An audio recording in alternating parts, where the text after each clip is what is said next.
Le film commence alors que Carmine Rica, racketteur syndical et chef de la mafia, quitte le tribunal après avoir été acquitté pour vice de forme dans l'affaire du meurtre d'un dirigeant syndical et de sa famille, suscitant la colère d'une foule de manifestants à l'extérieur.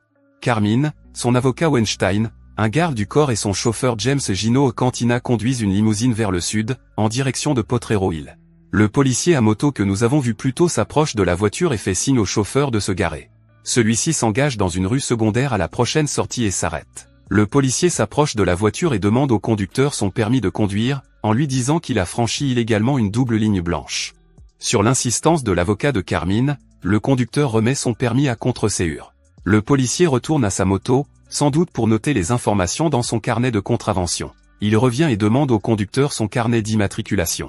Le conducteur lui demande de lui rendre son permis. En réponse, le policier sort soudainement son revolver et tire sur le chauffeur de la limousine sur le côté du visage. Il tire ensuite sur le garde du corps qui se trouve sur le siège passager et qui tente de dégainer son arme. Il tire ensuite 2 balles chacun sur Carmine et son avocat sur le siège arrière. Les 4 hommes morts, le policier rengaine son revolver fumant, retourne sur sa moto et s'en va. L'inspecteur dirty Harry Callahan et son partenaire Hurlington Burley Smith passent devant la scène de crime, mais sont priés de partir par le nouvel adversaire de Harry, l'irascible lieutenant Neil Brigg, qui a demandé à ce dernier d'être remplacé. Neil Brigg, qui a fait passer Harry de la criminelle à la strike team parce qu'il méprise ses méthodes, sans doute aussi mécontent que Harry ait récupéré son badge après l'avoir jeté par dégoût à la suite de l'affaire du Scorpion. La version est réciproque, Harry déteste Brigg à cause de ses méthodes d'application de la loi sans tact et sans enthousiasme. Brigg se vante de n'avoir jamais rangé son arme dans son étui pendant toutes ses années de travail dans la police, ce qui amène Harry, indifférent, à se moquer de Brigg en disant « Un homme doit connaître ses limites ». Harry et Hurley quittent les lieux et se rendent à l'aéroport international de San Francisco pour déjeuner dans un snack tenu par Bill Mackenzie, un ancien partenaire de Harry dans la police. Hurley est dégoûté lorsque Mackenzie parle du meurtre de Carmine et d'une affaire sur laquelle il a travaillé, un meurtre horrible à la hache, tandis que Harry mange son hamburger comme si de rien n'était. Mais un signal de détresse arrive et Harry remarque un groupe de fonctionnaires de l'aéroport inquiets qui se rassemblent autour d'un petit cul-de-sac. Harry enquête et découvre que la sécurité de l'aéroport s'occupe du détournement d'un avion de ligne. Harry montre son badge et découvre que les pirates de l'air veulent un pilote étranger, alors Harry fait une proposition. Habillé en pilote, Harry monte à bord de l'avion et commence à rouler vers la piste de décollage, mais lorsque le copilote lui demande s'il sait piloter, il admet qu'il n'a jamais pris de leçon, ce qui effraie les hommes armés dans le cockpit suffisamment longtemps pour que Harry désarme l'un et tue l'autre, et lui donne l'occasion de montrer au lieutenant Brigg lorsqu'il arrive sur les lieux. L'antipathie entre Callahan et Brigg s'envenime, lorsque Brigg, surpris, arrive à l'avion maintenant libéré. Harry lui demande d'un ton moqueur, « Que faites-vous ici, lieutenant ?» et s'en va, tandis que le lieutenant devient aigri d'avoir été vu. Plus tard, Harry se rend à un stand de tir près d'Auckland et rencontre un vieil ami, l'agent de la circulation Charlie McCoy. Ce dernier a récemment quitté sa femme Carol, même s'il est clair qu'il la porte toujours dans son cœur, et il est amer de voir à quel point sa vie a changé. Harry suggère à Charlie de prendre sa retraite, mais ce dernier jure de ne jamais le faire et d'aller se battre. Au stand de tir, Harry rencontre 4 policiers routiers débutants, Philip Sweet, John Davis, Donald Red Lastrachan et Michael Grimm, qui s'entraînent sans relâche et sont des amis inséparables depuis l'époque où ils étaient des Rangers de l'armée. Harry discute avec eux pendant quelques minutes et fait essayer son 44 à Phil Sweet. Il est impressionné par la dextérité de Sweet avec le lourd revolver et par les 4 jeunes flics en général. Le lendemain, le mystérieux flic à moto se rend à Tiburon, dans la propriété à flanc de colline d'un gangster notoire qui organise une fête autour de la piscine. Après avoir garé sa moto, il gravit la colline en se faufilant dans les buissons, muni d'une mallette et d'une mitraillette M76. Il jette la mallette dans la piscine pour attirer l'attention des fêtards, qui l'observent, et ouvre alors le feu, tuant toutes les personnes présentes. Alors que les corps gisent autour de la piscine, voire dans celle-ci, l'agent reprend sa moto et s'en va. Brigg apparaît plus tard dans une émission condamnant la violence. Harry regarde les nouvelles chez Carol McCoy, qui se réjouit de la fin de son divorce. Elle demande à Harry pourquoi il ne l'a jamais draguée, mais sa séduction est interrompue par les jeux de ses enfants déchaînés, puis par un coup de téléphone d'Hurley à Harry, qui fait partie d'une planque dans un magasin où l'on soupçonne un possible cambriolage. Harry est alors contraint d'interrompre son dîner avec Carol et de se rendre à l'entrée arrière du Cost Plus World Market sur Taylor Street, où, à travers un miroir sans teint dans le bureau du directeur, il vérifie avec un officier en uniforme pendant qu'Hurley et 2 caissières s'occupent des clients. Un homme se tenant devant le porte-revue s'éloigne, puis revient avec 3 types à l'air salé qui s'empressent de brandir des fusils et des pistolets. Le chef du groupe frappe le doyen de la boutique, lui ordonne de trouver le coffre-fort et ordonne ensuite à Hurley de s'agenouiller, une erreur fatale, car Harry a alors l'occasion de lui tirer dessus à travers le miroir. Une fusillade s'engage. Hurley abat l'un des voleurs, le chauffeur s'échappe et le dernier homme est tué par Harry. Harry et Hurley retournent au quartier général pour faire de la paperasse et tombent sur les 4 policiers débutants, qu'Hurley connaît depuis l'époque où il était à l'école de police. Plus tard dans la soirée, on voit une prostituée faire la queue à l'hôtel Fairmont, au centre-ville, pour prendre un taxi. Alors qu'elle s'apprête à descendre du taxi à sa destination, le proxénète qu'elle va voir surgit de nulle part et la pousse brusquement dans le taxi, ordonnant au chauffeur de partir. Il découvre qu'elle lui a caché de l'argent et l'avertit qu'elle vient d'avoir sa dernière chance. Furieux, il l'attaque et tente de la violer. Le chauffeur de taxi, voyant la lutte, arrête le taxi et court appeler la police.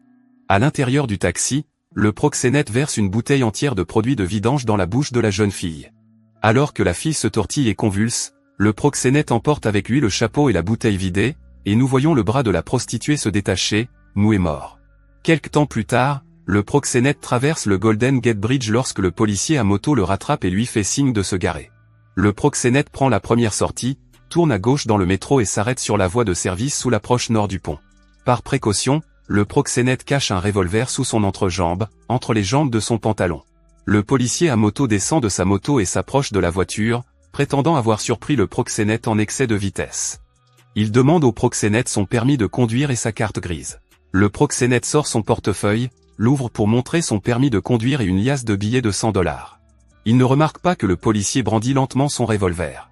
Les yeux du proxénète s'ouvrent soudain en grand, horrifié, au moment où le policier lui tire une balle sur le côté du cou. Le policier lui tire le reste des balles dans la poitrine. Le policier rembobine son revolver, reprend sa moto et s'en va tandis que le proxénète se vide de son sang. Harry rentre chez lui ce soir-là et est accueilli par une nouvelle voisine, une jeune femme nommée Sunny. Admiratrice de longue date de son héroïsme, Sunny offre sa gratitude à Harry en lui demandant d'aller se coucher. Mais ils sont interrompus lorsque le lieutenant Briggs appelle Harry à la morgue de la ville pour voir les corps des victimes du justicier, tous des criminels connus, y compris le proxénète récemment décédé. Harry est réaffecté à la criminelle par son supérieur et celui de Briggs, le capitaine Avery, mais il est difficile de trouver un indice, il n'y a pas de témoins des meurtres, bien que les policiers en uniforme continuent de trouver les corps, et les contrôles balistiques des balles révèlent des informations inutilement générales sur les armes utilisées. Le lendemain, Harry et Hurley examinent une balle récupérée sur le corps du proxénète, qui s'avère être une balle de .357 Magnum. Harry et Hurley examinent également la voiture du proxénète au laboratoire et apprennent de l'expert en balistique que le tueur a vidé un chargeur entier sur le proxénète à bout portant. Lorsqu'il remarque que le proxénète tenait un permis de conduire et un billet de $100 comme s'il essayait de soudoyer un agent de la circulation, Harry commence à soupçonner que l'assassin de ces criminels est quelqu'un qu'il n'aurait jamais soupçonné. Il entre ainsi en conflit avec Briggs lorsque ce dernier soupçonne que le racket des dogs de Frank Palancio, qui a travaillé avec Carmine dans le passé, est à l'origine des meurtres. Harry et Hurley prennent Palancio en filature et le harcèlent lors de ses déplacements en ville. Mais ailleurs, le policier justicier atteint le sommet d'un penthouse à Pacific Heights, met un silencieux sur son revolver et tire sur le baron de la drogue Lou Guzman et 3 de ses associés, qui sont surveillés par l'ami de Harry, Frank DiGiorgio, et son partenaire depuis un immeuble de bureau situé à un pâté de maison, avec un Colt Python à canon étouffé. Il tombe sur Charlie McCoy, qui sort de la salle de stockage. McCoy semble reconnaître le flic tueur et pense qu'il s'agit d'un autre collègue. Jusqu'à ce que le policier lève son revolver et tire dans la poitrine de McCoy. McCoy tombe, son casque se détache, et le policier mystérieux lui tire à nouveau une balle dans la tête, puis s'en va. Lorsqu'il voit DiGiorgio, le policier lui raconte le meurtre de McCoy, puis arrête les passants. Le policier meurtrier enlève son casque et se révèle être Davis. Le lieutenant Briggs reproche à Harry d'avoir harcelé Palancio avant de révéler la mort de McCoy. Harry et Davis accompagnent la veuve de Charlie et ses enfants au vol funéraire et Harry remercie Davis pour son soutien. Mais Harry se méfie de Davis, lorsqu'il tombe sur une tentative de vol dans un bowling, ils parviennent à maîtriser les voleurs, avant que Davis ne s'en prenne au badaud pour avoir permis que de tels crimes aient lieu. Plus tard, Davis et Harry participent à une compétition de tir de la police. Pour prouver que ses soupçons sont fondés, Harry emprunte le revolver de Davis et manque délibérément sa cible. Il le récupère et le compare aux balles retrouvées sur le corps de Charlie McCoy. Mais Harry hésite à révéler tout ce qu'il sait lorsqu'il montre au lieutenant Briggs une balle sous un microscope médico-légal, car il ne fait plus confiance à personne. Sa méfiance s'avère justifiée lorsqu'une descente de police frappe les bureaux de Palancio sur le port. Harry demande à Davis et Sweet de le soutenir.